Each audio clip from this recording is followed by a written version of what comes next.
when I filmed in bathrooms, and when I was thinking back, I've actually filmed a lot in bathrooms, and it's interesting because, sure, a bathroom is a place that every human being has visited many times in a day. Not most people will think about the shooting conditions in a bathroom.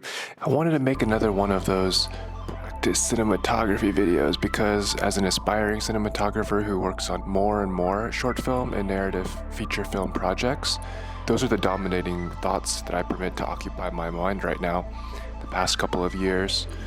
And my last video was very well received.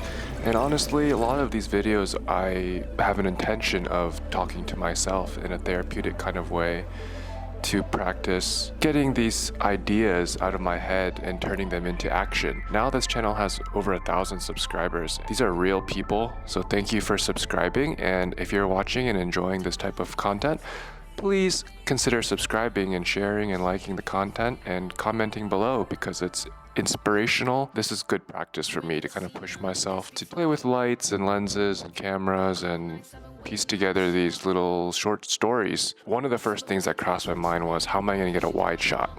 And I wanted to keep it simple so we don't have too much analysis paralysis and too many barriers and blockades to us starting and to actual start shooting. I wanted to get this wide shot. In my mind, I'm thinking, okay, there's a variety of framings that I could do. I could do a more straight type of shot, which will, yes, be more wide. It'll have less layers. It could be simple, and maybe that could, visually be strong, a selling point in just being it flat and simple, but I quickly shifted. I tend to like tighter, more medium types of shots. I like the shot with leading lines of the railing.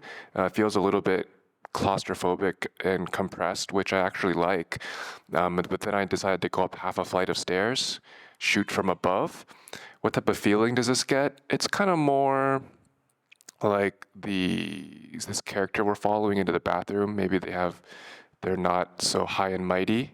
Maybe they're feeling kind of down. They're going through some emotional roller coasters potentially. And I went up another flight of stairs, and I'm like, I kind of want to work with this framing. I think it's pretty cool. It's very wide, lots of layers, but then I knew I'd have to do a lot of art direction, a lot of cleaning.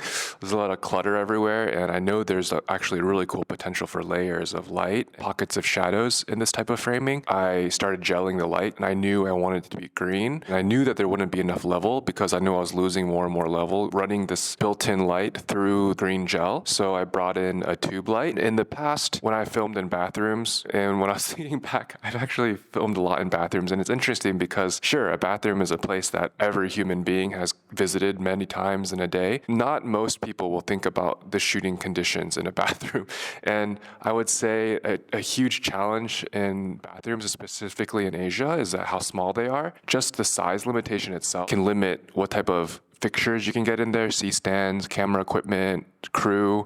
It's usually just a talent and one or two other people that you can fit in there. After I gelled it with the green, it was already, I would say half of the battle was done. That's the kind of look that I was going for, kind of greenish, to contrast with the red Taiwanese looking sinks that I was told by locals are quite Taiwanese. And yeah, I'm sure I've seen red sinks in other places, but red and green seem to come back again and again as colors that represent Taiwan. So that's why in my short film last year, I really wanted to film in a bathroom with a red sink, showcase a Taiwanese pride. As you can see in this behind the scene clip, for the bathroom we were going to shoot in is actually too small. There was not enough room for our cameraman and for the talent to be in there, let alone try to light it the way that the gaffing team wanted to. 浴缸是 bathtub 吧 Oh, it is?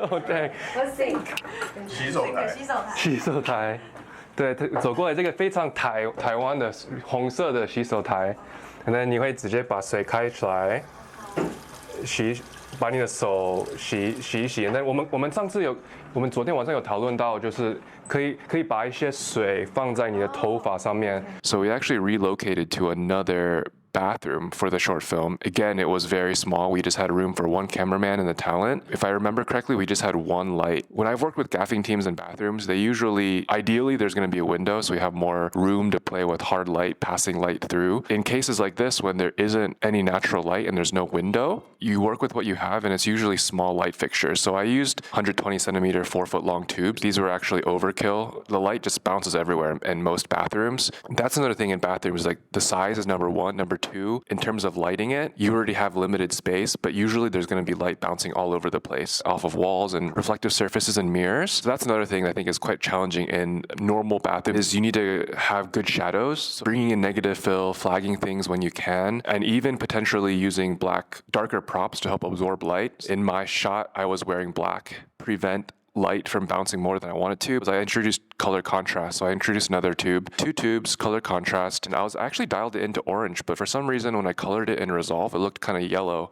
I filmed in this bathroom before for vertical video. Bathrooms, yeah, they are an interesting place to film because they're so commonplace. Another thing is bathrooms are personal, so for narrative work, they're quite common because we can follow someone into a bathroom in their mind and not invading their privacy and kind of learn more about them, what they're going through.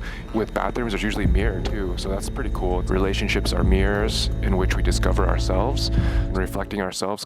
Yeah, I feel like it can be quite thought-provoking visual. 2 things. The last shot of the sink, I knew I wanted to match cut that with a motorcycle wheel and how it's tying it back to something positive. And I was thinking, for me filming in this bathroom scene, again, maybe it is a kind of a match cut where it's like a top-down type of shot.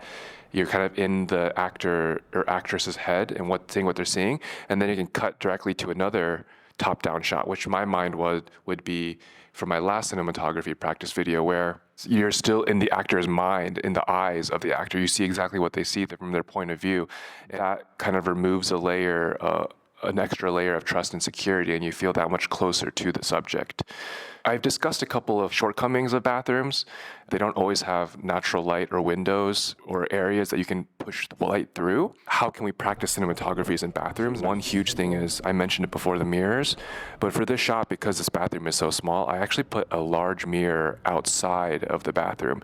And that allowed me to kind of shoot into that mirror. And then the line of view would bounce off of that large first mirror and then bounce off of the second small bathroom mirror. And then to me, the subject makes it not so claustrophobic feeling without having to shoot super wide and distort things. Mirrors, I think, are a godsend in bathrooms. It allows you to get different perspectives. You can get cool reflections and refractions of light.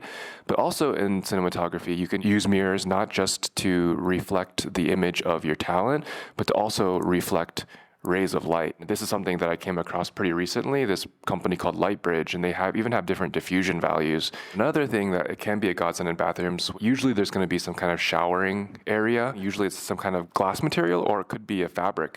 Either way, both of them can be really cool foreground to shoot through.